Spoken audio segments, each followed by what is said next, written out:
15 October 2025 আফগানিস্তানের রাস্তায় তালিবানি সৈন্যরা এক অদ্ভুত প্যারেড বের করে। প্যারেডে তালিবানি সৈন্যরা পাকিস্তানি সেনাদের প্যান্ট এবং রাইফেল নিয়ে জয়ের উল্লাস করছিল। আর এগুলো ছিল সেই পাকিস্তানি সৈন্যদের যাদেরকে আফগান তালিবানরা বন্দী করেছিল। নিউক্লিয়ার শক্তিধর দেশ পাকিস্তানের এই অপমানজনক পরিণতি দেখে আজ গোটা বিশ্ব হতবাক। প্রশ্ন উঠছে, তাহলে কি সত্যিই আফগানিস্তান অপরাজেয়? আর এই সবকিছুর সাথে আফগানিস্তানের বাগরাম এয়ারপোর্ট এবং ট্রাম্পের কি কোনো কানেকশন আছে? President Trump says that his administration is making plans to gain control of Afghanistan's Bagram Air Base. We're going to leave Afghanistan, but we're going to leave it with strength and dignity. And we're going to keep Bagram, the big air base that we're trying to get it back, by the way. আর এই যুদ্ধ থেকে একটা বড় প্রশ্ন উঠে আসছে যে আফগানিস্তানের কাছে আজকের দিনে কোনো উন্নত এবং পর্যাপ্ত পরিমাণে অস্ত্রশস্ত্র নেই, নিজস্ব এয়ারফোর্স নেই। তারা কিভাবে পাকিস্তানের এই পরিণতি করল? এই ঘটনার 6 দিন আগে মানে 9 অক্টোবর 2025-এ আফগানিস্তানের রাজধানী কাবুলে এক ভয়ানক বম ব্লাস্ট হয়। আর তালিবান সরকার দাবি করে পাকিস্তানি এয়ারফোর্স কাবুলে এয়ার স্ট্রাইক করেছে। আর এরপরে তালিবান সরকার জানায় এই পাকিস্তানি এয়ারফোর্সের অ্যাটাকে তাদের দেশের সার্বভৌমত্ব নষ্ট হয়েছে আর তারা খুব তাড়াতাড়ি এই হামলার বদলা নেবে। আর এরই ঠিক দুদিন পর 11 অক্টোবর একের পর এক পাকিস্তানি আর্মির পোস্ট লক্ষ্য করে অ্যাটাক শুরু করে।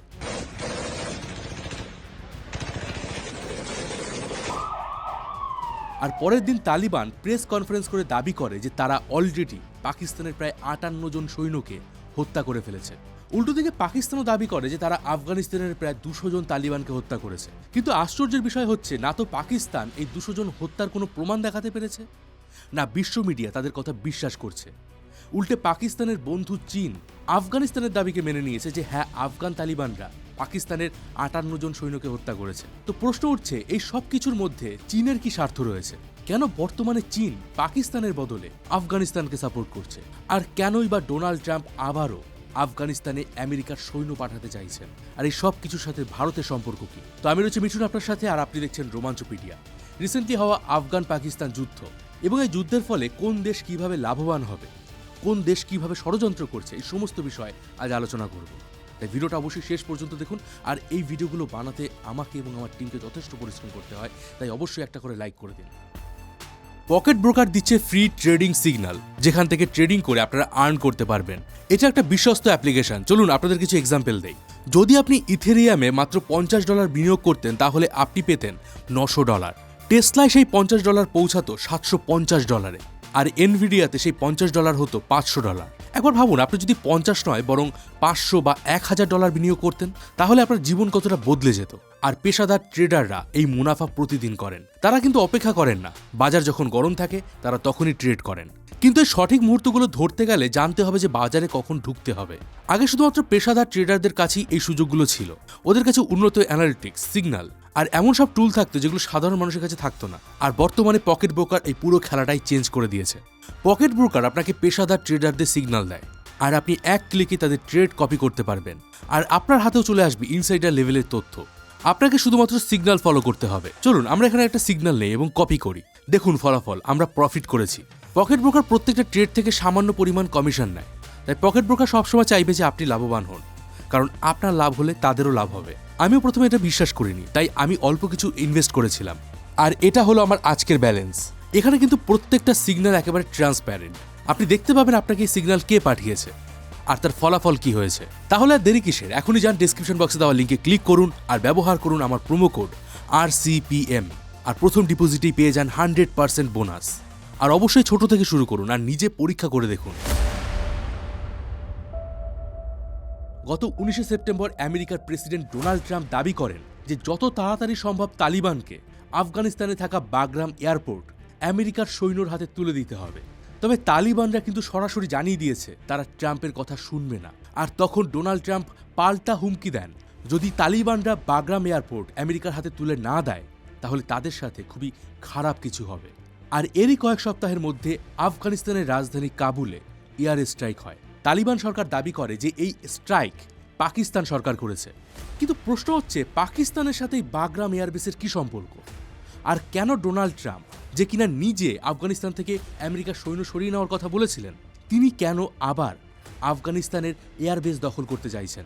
We're going to leave Afghanistan, but we're going to leave it with strength and dignity. And we're going to keep Bagram, the big air base that We're trying to get it back, by the way. 2001 সালে হওয়া 9/11 অ্যাটাকের পর America আফগানিস্তানে একটা বড় মাপের military অভিযান শুরু করেছিল। সে সময় ইউএস আর্মি আফগানিস্তানের বেশ কিছু এয়ারপোর্টকে নতুনভাবে তৈরি করেছিল, যার মধ্যে একটা ছিল বাগরাম এয়ারবেস। এটা সেই সময় আফগানিস্তানে আমেরিকার সবথেকে বড় এয়ারবেস হয়ে উঠেছিল। এখানে প্রায় 10,000 আর্মি একসাথে থাকতে পারত। ইভেন এই এয়ারপোর্ট একটা 50 বেডের হসপিটালও ছিল। এছাড়া ছিল বেশ কিছু উন্নত মানের ফ্যাসিলিটিস। এছাড়াও এই বাগরামের একটা স্পেশাল বৈশিষ্ট্য ছিল, সেটা হচ্ছে এর location. Iran, Pakistan, Russia, central Asia এবং চীন, এই সার্কেলটা ঠিক মাঝ বরাবর রয়েছে এই বাগরাম এয়ারবেস। অর্থাৎ যদি কোনোভাবে আমেরিকা এই এয়ারবেসের কন্ট্রোল নিতে পারে, তাহলে একদিকে তারা যেমন রাশিয়ার মিলিটারি অ্যাক্টিভিটিসের উপর নজর রাখতে পারবে, তেমনি ইরান বা চায়নার বিভিন্ন প্রজেক্টের ব্যাপারেও সহজেই তারা জানতে পারবে। সোজা কথায় বলতে গেলে বাগরাম পেয়ে গেলে এশিয়ার জিওপলিটিক্সে আমেরিকার প্রভাব অনেকটাই বেড়ে যাবে। ট্রাম্প এই সময় আরও একটা কথা দাবি করেন। তিনি বলেন এই বাগরাম এয়ারবেস থেকে আকাশপথে মাত্র 1 ঘন্টার দূরত্বে রয়েছে চীনের নিউক্লিয়ার প্ল্যান্ট। যদিও ট্রাম্প নির্দিষ্টভাবে কোনো জায়গা মেনশন করেননি, কিন্তু তারপরেও চাইনিজ মিডিয়ারা দাবি করছেন যে ডোনাল্ড ট্রাম্প হয়তো চীনের শিনজিয়াং প্রভিন্সের কথা বলছেন। তো আপনাদেরকে বলে দিই, এই জায়গাটা চীনের জন্য ভীষণই গুরুত্বপূর্ণ। 1964 সালে চীন এখানেই তাদের প্রথম পারমাণবিক পরীক্ষা করেছিল। আর রিসেন্টলি এই প্রদেশের বেশ কিছু স্যাটেলাইট ইমেজ সামনে এসেছে, যেটা দেখে ধারণা করা হচ্ছে যে হয়তো চীন রিসেন্টলি এই এলাকায় একটা নিউক্লিয়ার টেস্ট করেছিল। ফলে আশা করি বুঝতে পারছেন, যদি আমেরিকার হাতে এই এয়ারবেস চলে আসে, তাহলে তারা খুব সহজেই চীনের নিউক্লিয়ার প্রোগ্রামের উপর নজরদারি করতে পারবে। আবার বেশ কিছু এক্সপার্টদের মতে আমেরিকা খুব শীঘ্রই ইরানের উপর একটা বড়সড় অ্যাটাক করতে পারে। আর ম্যাপ দেখলেই বুঝতে পারবেন যে বাগরাম থেকে ইরানের দূরত্ব কতটা কাছে রয়েছে। আর যখন ট্রাম্পের এই বাগরাম দখল নিয়ে বিশ্ব রাজনীতিতে কানাঘুষো চলছিল, তখন পাকিস্তানের ট্রাম্পের প্রতি এক উচ্চ মাত্রার চাটুকারিতা সারা বিশ্ব দেখতে পায়। যখন গাজার পিস সামিটে শাহবাজ শরীফ ট্রাম্পের এমন প্রশংসা করে যে বাকি ওয়ার্ল্ড লিডাররাও লজ্জা পেয়ে গিয়েছিল। আর এমন একটা পরিস্থিতিতে এই যে পাকিস্তান কাবুলের উপর হামলা করলো, সেটা থেকে অনেকেই মনে করছেন যে হয়তো পাকিস্তান নতুন কোনো লোন পাওয়ার আশায় ট্রাম্পকে খুশি করার জন্যই এই অ্যাটাকটা করেছে। দেখুন, জিওপলিটিক্সে কিন্তু সময় ভীষণ গুরুত্বপূর্ণ হয়। আর কারেন্ট যে সিনারিও তৈরি হয়েছে, সেগুলো থেকেই কিন্তু এই ধারণা উঠে আসছে। আর বলে দেই, এই যে রিসেন্টলি পাকিস্তান এবং আফগানিস্তানের যুদ্ধ হলো, এটা কিন্তু প্রথমবার নয়। এর ঠিক 9 মাস আগে আমি একটা ভিডিও করেছিলাম, আর তখনও পাকিস্তান এবং আফগানিস্তানের মধ্যে একটা যুদ্ধের পরিস্থিতি তৈরি হয়েছিল। আসলে এই দুই দেশের যুদ্ধের পেছনে শুধুমাত্র বাগরাম এয়ারবেস নেই, আছে এই দুই দেশের মধ্যে থাকা বর্ডারের ডিসপিউট। আফগানিস্তান এবং পাকিস্তানের মধ্যে যে বর্ডার রয়েছে, সেটাকে বলা হয় ডুরান্ট লাইন। আর এটা তৈরি করেছিল ব্রিটিশরা। কিন্তু আফগানরা কখনোই মন থেকে এই বর্ডার মেনে নিতে পারেনি, যার কারণে অতীতেও এই বর্ডারের কারণে দুই দেশের মধ্যে অনেকবার সংঘাত হয়েছে। গত 8ই অক্টোবর 2025 তেহরিকে তালিবান পাকিস্তান অর্থাৎ টিটিপি পাকিস্তানের খাইবার পাখতুনখোয়া প্রদেশে একটা অ্যাটাক করে, যাতে পাকিস্তানের 23 জন আর্মি মারা যায়। আর এই অ্যাটাকের জন্য পাকিস্তান সরকার আফগানিস্তানকে দায়ী করে। এবার প্রশ্ন হচ্ছে, কেন পাকিস্তান এই অ্যাটাকের জন্য আফগানিস্তানকে দায়ী করছে? আর এই টিটিপি কারা? দেখুন, এই বিষয়ে ডিটেলসে আমি আমার 9 মাস আগের যে ভিডিওটা ছিল সেটাই আলোচনা করেছিলাম। তো আপনারা চাইলে সেই ভিডিওটা দেখতে পারেন। ওই ভিডিওটা দেখলে আপনারা আফগানিস্তান এবং পাকিস্তানের বর্ডার ডিসপিউট এবং টিটিপি কি, তারা কি চায়, সবগুলো ভালো করে বুঝতে পারবেন। এখানে ভিডিও সূত্রে আমি ছোট করে কিছুটা বলছি। আফগানিস্তানে যে তালিবান আছে, সেটাকে বলা হয় আফগান তালিবান। ঠিক তেমনি পাকিস্তানের ভেতরে এক ধরনের তালিবান অ্যাক্টিভ আছে, যাদেরকে বলা হয় তেহরিকে তালিবান পাকিস্তান বা সংক্ষেপে পাকিস্তানি তালিবান। আর এই পাকিস্তান তালিবানও চায় তারা আফগানিস্তানের মতো পাকিস্তানেও একটা তালিবানি শাসন শুরু করবে এবং পাকিস্তানে থাকা পাশতুন কমিউনিটির লোকদের যেভাবে সরকার বঞ্চিত করে রেখে আসছে, তাদেরকে তারা স্বাধীন করবে। আর বলা হয় এই টিটিপিকে সাপোর্ট করে আফগান তালিবান। আর এই টিটিপি মাঝে মাঝে পাকিস্তানের ভিতরে বড়সড় অ্যাটাক করে, আর তাদের টার্গেট থাকে পাকিস্তানের আর্মি। তো এই 8ই অক্টোবরের টিটিপির হামলার পর পাকিস্তানের ডিফেন্স মিনিস্টার খ্বাজা আসিফ সেই দেশের পার্লামেন্টে দাঁড়িয়ে ইনডাইরেক্টলি আফগানিস্তানের নাম না করে একটা বড়সড় হুমকি দিয়েছিলেন। जिस मुल्क से, जिस सरजमीन से उनको फायदा मिल रहा है, उस मुल्क के साथ दुश्मनी कर रहे हैं। सर, ये अब बर्दाश्त नहीं होगा। मिनहसुल कौम जो है जवाब देना पड़ेगा इन लोगों को जो उनको पनाहगाहें मुयस्सर करते हैं, चाहे वो हमारी सरजमीन पे हैं या वो अफगानिस्तान की सरजमीन के ऊपर है। इसमें किसी को कोई शक नहीं होना चाहिए। আর এই হুমকি দেওয়ার 2 ঘন্টার মধ্যেই 9 অক্টোবর 2025 আফগানিস্তানের রাজধানী কাবুল এবং পাকিটা শহরে এয়ার স্ট্রাইক হয়। আর এটা ছিল পাকিস্তানি আর্মির এয়ার স্ট্রাইক। এরপরে আবার 11ই অক্টোবর তালিবান পাল্টা পাকিস্তানের উপর হামলা করে। এবং তারা দাবি করে যে তারা পাকিস্তানে প্রায় 58 জন সৈন্যকে হত্যা করেছে। আর এই পুরো যুদ্ধ জুড়ে আফগানিস্তান নানাভাবে তাদের সোশ্যাল মিডিয়া ব্যবহার করে তাদের ন্যারেটিভকে বিল্ড করার চেষ্টা করেছে এবং তারা এটাও দাবি করেছে পাকিস্তান সরকার তাদের কাছে রিকোয়েস্ট করেছে সিজ ফায়ার করার জন্য। উল্টো দিকে পাকিস্তানও দাবি করে তারা আফগানিস্তানের বহু তালিবানদের হত্যা করেছে, কিন্তু তার প্রমাণ হিসাবে তারা এখনো পর্যন্ত কোনো তথ্য দেখাতে পারেনি। আর এরই মাঝে যে আফগানিস্তানের সৈন্যরা পাকিস্তানি সৈন্যদের প্যান্ট এবং রাইফেল নিয়ে জয়ের উল্লাস করছে, এটা দেখে পরিষ্কার যে আফগানিস্তান সৈন্যরা পাকিস্তানি আর্মিদের একটা বড়সড় ড্যামেজ দিয়েছে। তবে আফগানিস্তান এবং পাকিস্তানের মধ্যে যখন যুদ্ধ হচ্ছিল তখন সৌদি আরব এবং কাতার এই দুই দেশকে শান্ত হতে বলে এবং তাদের মধ্যে একটা সিজ ফায়ার করতে বলে। কিন্তু তালিবান দাবি করে 15 অক্টোবর ভোর রাতে পাকিস্তান আবারও আফগানিস্তানের স্পিন বোল্ডাক এরিয়াতে অ্যাটাক করে। আর এতে এখনো পর্যন্ত অফিসিয়ালি 15 জন আফগানের মৃত্যু হয়েছে এবং 80 জন আহত হয়েছে। তবে এই মুহূর্তে দুই দেশের মধ্যে একটা প্রপার সিজ ফায়ার হয়েছে এবং 48 ঘন্টার জন্য একটা যুদ্ধবিরতির ডাক দেওয়া হয়েছে। এবার যখন এই আফগানিস্তান এবং পাকিস্তানের যুদ্ধ হচ্ছিল ঠিক একই সময় আফগানিস্তানের বিদেশমন্ত্রী আমির খান মুত্তাকি ভারতের সফর এসেছিলেন। প্রশ্ন হচ্ছে কেন? বিশ্বের বেশিরভাগ দেশ এমনকি ইউনাইটেড নেশনসও তালিবান সরকারকে মান্যতা দেয় না। ইভেন পশ্চিমা দেশগুলোর কাছে তালিবান একটা জঙ্গি গোষ্ঠী। আর বিগত 3 বছর ধরে তালিবান চেষ্টা করছে তাদের ইমেজকে পরিষ্কার রাখার। আর এই সিচুয়েশনে দাঁড়িয়ে তালিবান যদি ভারতের সাথে ভালো সম্পর্ক তৈরি করতে পারে তাহলে সেটা তাদের জন্য একটা গেম চেঞ্জার হতে পারে। দেখুন, আফগানিস্তানে তালিবান থাকুক বা অন্য কোনো সরকার, ভারত কিন্তু বরাবরই আফগানিস্তানের সাথে ভালো সম্পর্ক বজায় রেখেছে। তা সেই দেশে সময় সময় গম, চাল, বিভিন্ন ধরনের খাদ্যশস্য পাঠানো হোক বা এই দেশে বিভিন্ন ধরনের হসপিটাল নির্মাণ। আর রিসেন্টলি যখন আমির খান মুত্তাকি ভারতে এসেছিলেন তখন ভারত সরকার নতুনভাবে ভারতের তৈরি বিভিন্ন ইনফ্রাস্ট্রাকচার যেগুলো আফগানিস্তানে তৈরি হচ্ছিল সেগুলো 2021-এর পরে যে বন্ধ হয়ে গিয়েছিল সেগুলোতে পুনরায় ভারত আবার ইনভেস্টমেন্ট চালু করার কথা বলেছে। এবং মুত্তাকি আসার পর তাকে স্পেশাল গিফট হিসাবে ভারত সরকার 20টা অ্যাম্বুলেন্স গিফট করেছে। এছাড়া আফগানিস্তানের ছাত্রদের ভারতের তরফ থেকে স্কলারশিপ দেওয়ার কথা বলা হয়েছে এবং ক্যান্সার ও শিশু হাসপাতালের মতো বেশ কিছু পরিষেবা ভারত সরকার আফগানিস্তানকে ভবিষ্যতে দিতে চলেছে।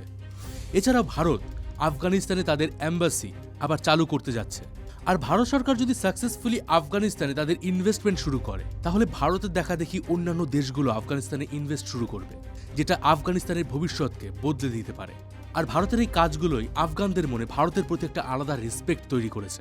আজকের দিনে আপনি তার এফেক্ট সোশ্যাল মিডিয়া বা ভারতের কোনো ব্লগার যারা আফগানিস্তানে ঘুরতে গেছে তাদের ভিডিও দেখলেই বুঝতে পারবেন। তবে এখানে একটা কঠিন সত্য এটাও রয়েছে যে বিশ্ব রাজনীতিতে কোনো কিছু একতরফা হয় না বা কোনো কিছু স্বার্থ ছাড়া হয় না। আর আফগানিস্তানও এই জিনিসটা খুব ভালোভাবে জানে।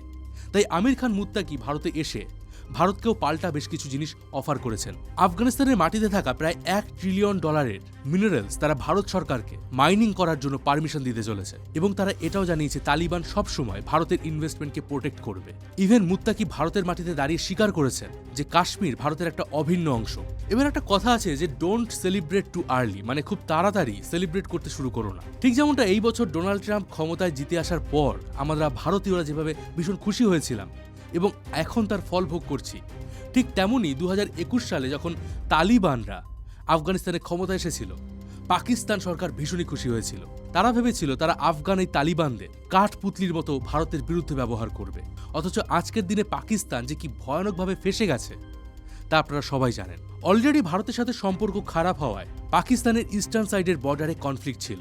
আর এই মুহূর্তে আফগানিস্তানের সাথে ঝামেলা হওয়ায় তাদের ওয়েস্টার্ন বর্ডারেও রীতিমতো যুদ্ধের পরিস্থিতি সৃষ্টি হয়েছে। সুতরাং বুঝতেই পারছেন যে কেন আমির খান মুত্তাকির ভারতে আসা এবং ঠিক একই সময় আফগানিস্তানের পাকিস্তানের উপর হামলা, এটা নিয়ে কেন পাকিস্তান এতটা চিন্তিত। আর এখানেই শেষ নয়, এই পুরো সিনারিওতে পাকিস্তান সরকারের একটা ইন্টারন্যাশনাল লেভেলের অপমান হয়েছে। গত মাসেই অর্থাৎ 17 সেপ্টেম্বর সৌদি আরব এবং পাকিস্তানের মধ্যে একটা মিলিটারি প্যাক্ট হয়েছে, যেখানে দাবি করা হচ্ছে এই দুই দেশের মধ্যে কোনো এক দেশের উপর যদি কেউ হামলা করে তাহলে সেটা অপর দেশের উপর হামলা মনে করা হবে। মানে ঠিক ন্যাটোর মতো একটা চুক্তি। এমনকি চুক্তি হওয়ার পর বেশ বাড়িয়ে চাড়িয়ে পাকিস্তান সরকার এটাও বলেছিল যদি সৌদি আরবকে রক্ষা করার জন্য তাদের নিজস্ব পারমাণবিক বোমা ব্যবহার করতে হয় তাহলে তারা সেটাও করবে। আর স্বাভাবিকভাবেই এই ডিল হওয়ার পর ভারত সরকার বেশ চিন্তায় ছিল যে ভবিষ্যতে যদি পাকিস্তানের সাথে ভারতের কোনো কনফ্লিক্ট হয় তাতে কি সৌদি আরব জড়িয়ে পড়বে। আর তার উত্তরটা ভারত সরকারের কাছে এই মুহূর্তে পুরোপুরিভাবে পরিষ্কার হয়ে গেছে। আফগানিস্তান যখন 11 অক্টোবর পাকিস্তানের উপর হামলা করে তখন সৌদি আরব তালিবানদের বিরুদ্ধে পাল্টা কোনো হামলা করার বদলে নেগোসিয়েশন করার চেষ্টা করে। এমনকি তারা আফগানিস্তানের বিরুদ্ধে কোনো স্ট্রং ল্যাঙ্গুয়েজ ইউজও করেনি। এতে একটা জিনিস পরিষ্কার যে সৌদি আরব পাকিস্তানকে অ্যাজ এ বডিগার্ড ইউজ করছে। অর্থাৎ যতই অ্যাগ্রিমেন্ট থাকুক না কেন, বাস্তবে পাকিস্তান যদি কোনো বিপদে পড়ে বা কোনো যুদ্ধে জড়িয়ে পড়ে, সৌদি আরব তাকে কোনোভাবেই হেল্প করবে না। আসলে ডিলটা করা হয়েছিল একটা চক্ষু লজ্জা থেকে বাঁচার জন্য। সৌদি আরব ইরান বা ইসরায়েলের হামলা থেকে বাঁচার জন্য পাকিস্তানের হেল্প নিতে চাইছিল, কারণ পাকিস্তানের কাছে নিউক্লিয়ার বম রয়েছে। তারা এর বিনিময়ে পাকিস্তানকে মিলিটারি এইড বা আর্থিক সাহায্য দিতে চাইছিল। কিন্তু যদি এরকম কোনো চুক্তি হতো যেখানে টাকার পরিবর্তে পাকিস্তান মিলিটারি সাহায্য দিচ্ছে, সেটাকে কিন্তু সাধারণ পাকিস্তানিরা ভালোভাবে নিত না। কারণ কোনো দেশই চাইবে না যে তাদের দেশের আর্মি অন্য কোনো দেশে গিয়ে ভাড়াটে আর্মির মতো কাজ করুক। আর এই ভাড়াটে আর্মির ট্যাক্স সরানোর জন্যই পাকিস্তান এবং সৌদি আরবের মধ্যে এই ডিল হয়েছিল। আর আদতে কখনোই যুদ্ধের পরিস্থিতিতে সৌদি আরব পাকিস্তানের পাশে দাঁড়াবে না। এই মুহূর্তে পাকিস্তান এবং আফগানিস্তানের মধ্যে একটা সিজ ফায়ার হয়েছে, কিন্তু সত্যি বলতে এই যুদ্ধ ভবিষ্যতে আরও বাড়বে। কারণ আফগানিস্তান এবং পাকিস্তানের মধ্যে যে বর্ডার ডিসপিউট রয়েছে সেটা এত সহজে সলভ হবে না। তাছাড়া আমেরিকা যখন ভবিষ্যতে আফগানিস্তানের বাগরাম এয়ারপোর্ট দখল নিতে চাইবে, তখন আমেরিকার সাহায্যে একমাত্র পাকিস্তানকেই এগিয়ে আসতে হবে। সুতরাং বুঝতেই পারছেন যে ভবিষ্যতে এই ধরনের কনফ্লিক্ট আরও আসতে চলেছে। কিন্তু সবশেষে একটা প্রশ্ন উঠে আসছে যে এই যে পাকিস্তান এবং আফগানিস্তানের মধ্যে সিজ ফায়ার হলো, এবারও কি ডোনাল্ড ট্রাম্প বলবেন যে তিনিই এই সিজ ফায়ার করেছিলেন, ঠিক যেমনটা তিনি অপারেশন সিন্দুরের সময় বলেছিলেন? আচ্ছা, ডোনাল্ড ট্রাম্প কেন নোবেল প্রাইজ পেল না? এই বিষয়ে যদি ডিটেলসে জানতে চান তাহলে এই ভিডিওটা দেখুন। কেমন লাগলো আজকে ভিডিও? আপনার মতামতকে এই বিষয়ে কমেন্ট বক্সে অবশ্যই জানান। দেখা হবে পরের ভিডিওতে। ততদিন ভালো থাকবেন, সুস্থ থাকবেন। আর আমি ছিলাম মিঠুন আপনার সাথে।